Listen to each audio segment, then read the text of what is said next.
Digitalise certificate दिया, process नहीं हो पाया। साइबर हैकर्स के लिए सबसे सॉफ्ट टारगेट वो होते हैं। आपका पेंशन बंद हो जाएगा, हमारा भोला भाला जो पेंशनर्स है वो डरता कहीं बंद न हो जाए। अगर आप एक सरकारी कर्मचारी हैं या फिर सेवानिवृत्त यानी कि पेंशनर, तो ये वीडियो सिर्फ आपके लिए है। नमस्कार, मैं हूं हिमांशु श्रीवास्तव और आप देख रहे हैं UPRKMS यानी कि उत्तर प्रदेश राज्य कर्मचारी महासंघ का ऑफिशियल चैनल। आज हम आए हैं जवाहर भवन के कोषागार विभाग में। हमारे साथ में चर्चा करने के लिए हैं श्री स्वतंत्र कुमार गुप्ता जी। आप मुख्य कोषाधिकारी हैं जवाहर भवन लखनऊ में।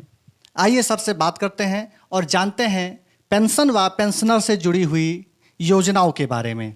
सर, आपका बहुत बहुत स्वागत है UPRKMS पर। नमस्कार।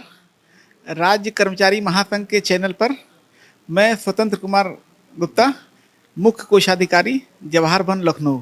मैं आपके माध्यम से बताना चाह रहा हूं कि कोषागार लगातार अपने कर्मचारियों के जो भी देयक हैं या जो भी कार्य हैं उनके लिए लगातार तत्पर रहता है।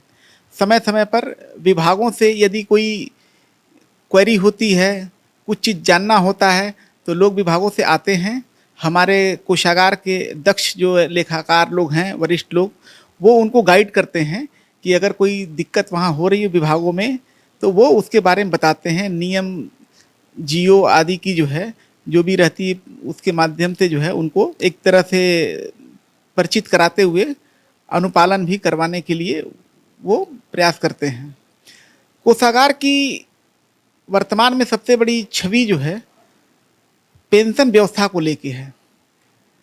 आज के समय में पूरे देश में जवाहर भवन पेंशन प्रणाली सबसे अच्छी मानी जाती है। अगर 1 तारीख को 10 बजे तक लोगों के खाते में, पेंशनरों के खाते में पैसे नहीं पहुंचते हैं तो उसके बाद फ़ोन लोगों का आना कि अभी मैसेज नहीं आया, इसको हम लोग एक उपलब्धि के रूप में देखते हैं कि हमारे पेंशनर इतने आश्वस्त हैं इस व्यवस्था पे कि 10:30 बजे तक अगर नहीं आया तो फ़ोन करते हैं। इसका मतलब कि उनको पूर्ण विश्वास है कि 10 बजे तक पेंशन लोगों के खाते में पहुंच जाता है हर महीने। ये एक बड़ी उपलब्धि है प्रदेश सरकार की, जिसने इसको लगातार अपडेट करते हुए और भी सुविधाजनक बनाने में लगी हुई है। पिछले कोरोना महामारी के दृष्टिगत लोगों को घर बैठे जीवन प्रमाण पत्र देने की व्यवस्था भी स्टार्ट कराई गई। आरंभ में 1-2 माह तक ये लगा कि 1-2 माह में ख़त्म हो जाएगा, तो लोगों को व्हाट्सएप के माध्यम से, ईमेल के माध्यम से लोगों का करके उपलब्ध कराया गया। बाद में जीवन प्रमाण पत्र .gov.com के माध्यम से अब हम लोग लगातार प्रयास कर रहे हैं कि हर पेंशनर अपने निकटस्थ सेवा केंद्रों से, डाकखाने से, साइबर कैफ़े से वो वहीं से भेज दें ताकि उसको कोषागार आने की ज़रूरत न पड़े और कोषागार में ऑनलाइन उसका लाइफ सर्टिफिकेट फीड कर सके। इधर 1 साल के दरमियान जो कुछ ऐसे दिक्कतें आई हैं कि लोगों ने अपना डिजिटल लाइफ सर्टिफिकेट दिया लेकिन वो प्रोसेस नहीं हो पाया। उनके वहाँ तो जनरेट हो गया, वो ये मान रहे थे कि कोषागार पे लंबित हो गया। जब उसकी समीक्षा की गई तो ये देखा गया कि जो पेंशनर्स अपने उस वेबसाइट पे जब डाटा भरते हैं तो उसमें कई त्रुटियां हो जाती हैं। जैसे कि उन्होंने जो बैंक खाता खोला है जिस ब्रांच में है, बिना बताए उन्होंने अगर ट्रांसफ़र करा लिया है, जब भरते हैं तो उनका IFSC कोड मैच नहीं करता है और वो ऑटो रिजेक्ट हो जाता है। ऐसे में मैं सभी पेंशनरों से अनुरोध करूंगा कि यदि अपना वो बैंक खाता चेंज कर रहे हैं, किसी दूसरे उसी बैंक में ले जा रहे हैं, भले ही खाता नंबर एक रहेगा लेकिन उसमें IFSC कोड बदल जाता है ब्रांच चेंज होते ही। इसलिए उसकी सूचना कोषागार को जरूर दें ताकि कोषागार भी अपने डाटा में उसको फीड कर ले और लोगों को इस तरह उनके लाइफ सर्टिफिकेट रिजेक्ट न हो। इसके अलावा और भी कई दिक्कतें आती हैं कि लोगों ने बिना बताए दूसरे प्रदेश में कर लिया है, रहते वहाँ पे, वहाँ ब्रांच भी चेंज कर लिया है, बैंक भी चेंज कर लिया है, तो ऐसे में असुविधा हुई है लोगों को। और हम आपके माध्यम से यही कहेंगे कि जो लोग अपना खाता या बैंक चेंज कर रहे हैं, बैंक शाखा चेंज कर रहे हैं, वह कोषागार को इसकी सूचना अपने परिवर्तित बैंक अकाउंट के पासबुक की छाया प्रति को संलग्न करते हुए जरूर भेजें। साथ में कई बार दिक्कत ये होती है कि लोग कहते हैं कि 80 साल पे पारिवारिक पेंशनर का जो इंक्रीज होता है 20% नहीं लगाया गया है। पिछली व्यवस्थाओं में ये होता, जब भी जो है जारी होता था पीपीओ, तो फैमिली पेंशनर का नाम तो होता था लेकिन उसकी जन्म तिथि नहीं होती थी। इस वजह से उनका जन्म तिथि फीड नहीं होता था और ऑटोमेटिक जो है उनको 20% का लाभ नहीं मिलता था। अगर पेंशनर खुद है तो उसका तो ऑटोमेटिक 80% पे लाभ मिल जाता है, कंप्यूटर खुद उसको जनरेट कर दे। लेकिन फैमिली पेंशनर के केस में डाटा नहीं फीड होने की वजह से नहीं होता है। इसलिए मैं अनुरोध ये भी करूँगा कि अगर फैमिली पेंशनर है और 80 साल पूर्ण हो रहा है तो कृपया वह अपने पैन, मतदाता प्रमाण पत्र या कोई शैक्षिक योग्यता का हाई स्कूल प्रमाण पत्र की छाया प्रति लगा के कोषागारों को, प्रदेश के सभी कोषागारों जहाँ से वो पेंशन लेते हों उनको अवश्य भेजें, ताकि वो कोषागार के पैकेज में फैमिली पेंशनर का जो ही डेट फिट करेंगे ऑटो उनका जो है 20% इंक्रीज होता जाएगा। 80 साल के बाद यह देने की जो है कोई ज़रूरत नहीं होती है, क्योंकि 80 साल लगने के बाद 85, 90, 95 का इंक्रीज ऑटोमेटिक लगता जाता है। एक और दिक्कत देखी गई कि लोगों ने अपने जो है जब आयकर की सूचना देनी होती है तो लोग ये मान के चल जाते हैं कि मैंने तो 1.5 लाख की बचत कर ली है, 80 की बचत कर ली है, और उसकी सूचना वो कोषागार को नहीं देते। उसमें दो असुविधा होती है। एक तो कोषागार वेट करता रहता है 20 फरवरी तक, 22 फरवरी तक, और नहीं आता है तो उसको फिर से जो है उनको पूरा जो है गणना फिर से पुनः करके बिना उसकी छूट दिए, चूँकि वह आया नहीं है उनकी इन्फॉर्मेशन, तो वो कटौती कर लेता है। कटौती होने के बाद फिर पेंशनर परेशान होता है, कहता है कि भाई मैंने तो कर लिया था, मेरा अधिक कट गया, तो अब वो भी परेशान होता है। इसलिए दोनों एंड परेशान होते हैं। इसलिए अनुरोध है कि वो जब भी लोग अपनी जो है वो सेविंग करें टैक्स बचत के लिए स्कीम में 80C के लिए, तो उसकी सूचना अनिवार्य रूप से कोषागार को देना चाहिए। कोषागार उनकी मदद के लिए है, हमेशा तत्पर रहता है। अभी बहुत सारे फ्रॉड के हो रहे हैं। हमारे पेंशनर्स जो 60 साल पूर्ण होने के बाद एक जीवन अपना व्यतीत कर रहे हैं, बहुत सारे चीज़ों से थोड़ा सा दूर हट के अपनी और भी जिम्मेदारियां जो बची हुई हैं ज़िंदगी को पूर्ण करते हैं। ऐसे में साइबर हैकर्स के लिए सबसे सॉफ्ट टारगेट वो होते हैं।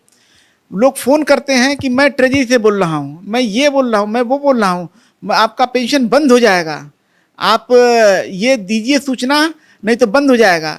चूँकि रिटायरमेंट के बाद पेंशन ही एकमात्र आसरा होता है, तो वो हमारा भोला भाला जो पेंशनर्स है वो डरता कहीं बंद ना हो जाए, तो फ़ोन पे जो बैठा हुआ दूसरे साइड में है उसको वो अपनी इन्फॉर्मेशन देता है।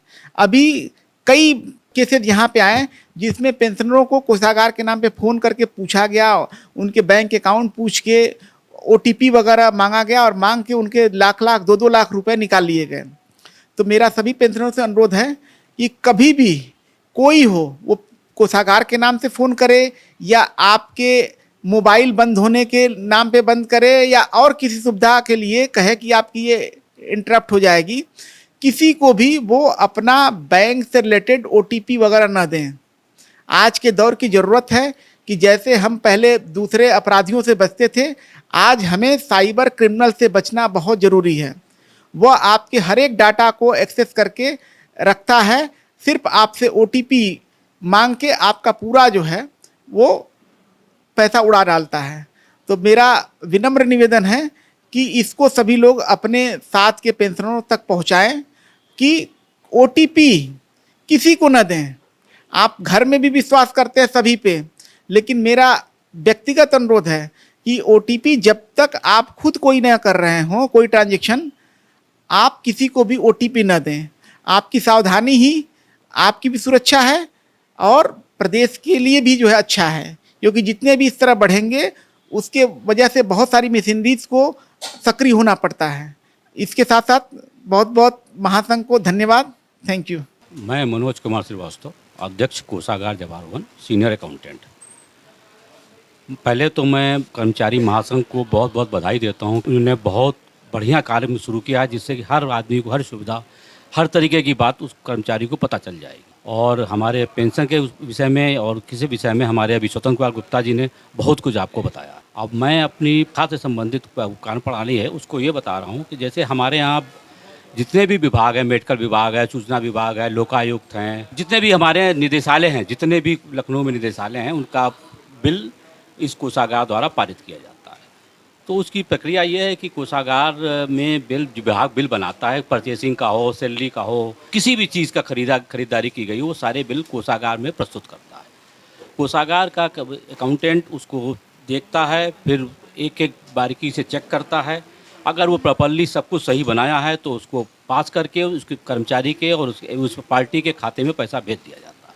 अगर कहीं पे कोई त्रुटि है तो उसमें ऑब्जेक्शन लगा के कोषागार द्वारा बिल वापस कर दिया जाता है। वो जब बिल त्रुटि जो ऑब्जेक्शन लगा है उसको दूर करके दोबारा जब लाया जाता है तो हम लोग उसको देख के फिर पास कर देते हैं। पेंशन में जो हमारे यहाँ बहुत दुर्घटना इसलिए घट रही है कि हमारे कर्मचारी के साथ जो पेंशनर हैं उनका मिसयूज़ बहुत कर रहे हैं। जो बेचारे बुजुर्ग लोग हैं उनसे लोग OTP नंबर और ये मांग कर उनका पैसा खाते से निकाल ले रहे हैं। तो मैं बुजुर्ग लोगों पेंशनरों से यही कहूँगा कि कोषागार द्वारा कभी भी किसी को फ़ोन नहीं किया जाता है। जब कोई फ़ोन आए कि कोषागार द्वारा किया गया है तो बिल्कुल ना माने, ना उनको अपना OTP नंबर बताएं, ना कुछ बताएं, क्योंकि कोषागार द्वारा कभी भी किसी का भी कोई फ़ोन नहीं किया जाता है। इसलिए मैं कोषागार के रिटायर बुजुर्ग अपने माननीय बुजुर्गों से ज़रूर यही कहूँगा कि वो किसी को अपना OTP ना बताएं।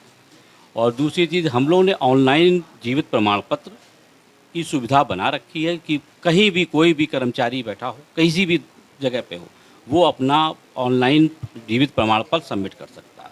पर उसमें कुछ सावधानियां हैं कि आपका अकाउंट आपने ना चेंज किया हो, अकाउंट आपका सही होगा, अकाउंट नंबर सही भरा होगा, PPO नंबर सही भरा होगा, तो आपका पेंशन जो लाइफ सर्टिफिकेट है यहाँ एक्सेप्ट कर लिया जाएगा, जिसके लिए कोषागार में आने की आपको कोई आवश्यकता नहीं है। धन्यवाद, बहुत बहुत बधाई।